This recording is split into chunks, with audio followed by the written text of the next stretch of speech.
La trajectoire du cerveau, monument du cinéma français, est devenue tellement célèbre qu'elle en a éclipsé l'histoire derrière le film, diffusé par Sister ce dimanche 18 décembre 2022 à 21h05.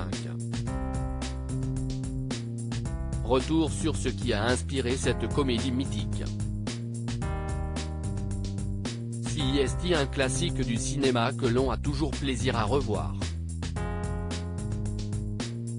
Sorte de blockbuster avant l'heure, Le Cerveau attirera plus de 5 millions de spectateurs dans les salles en 1969, surfant sur le succès phénoménal de La Grande Vadrouille.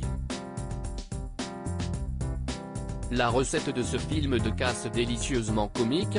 Un casting 5 étoiles, le plus gros budget français de l'époque et des moyens prodigieux, comme la mobilisation du paquebot France ou une réplique de 13,5 mètres de la Statue de la Liberté. Mais la genèse du projet est au moins aussi passionnante que l'histoire de son scénario. Le film, rediffusé par Sister ce dimanche 18 décembre 2022 à 21h05, met en scène Le Cerveau, célèbre truand anglais, s'apprêtant à braquer un train de l'OTAN qui transporte d'importants fonds secrets de Paris à Bruxelles.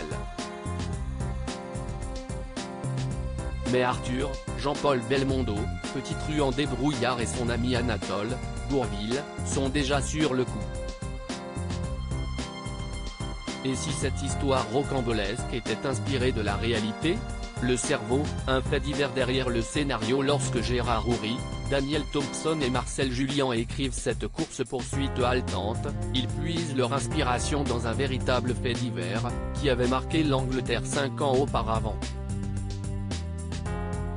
Il se déroule dans la nuit du 8 août 1963, aux alentours de 3h du matin, quand le train postal Glasgow-Londres est attaqué, au nord-ouest de la capitale anglaise.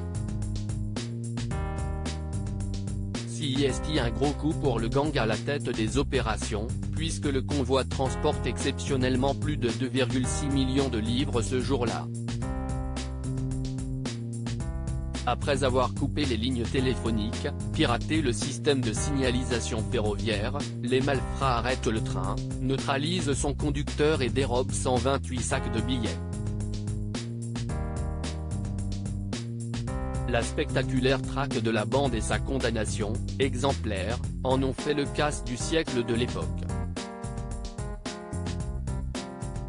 Quand le cinéma s'inspire du contexte politique, l'attaque a ainsi infusé la culture populaire, au point de revenir aux oreilles des scénaristes qui se sont également appuyés sur un autre événement réel pour mettre sur pied Le Cerveau, le déménagement de l'OTAN à la suite de la décision prise par la France de sortir de l'organisation. Selon Houry lui-même, l'idée de base était d'intégrer Denis Go dans un remake du vol du train postal fait par des spécialistes. Pari réussi.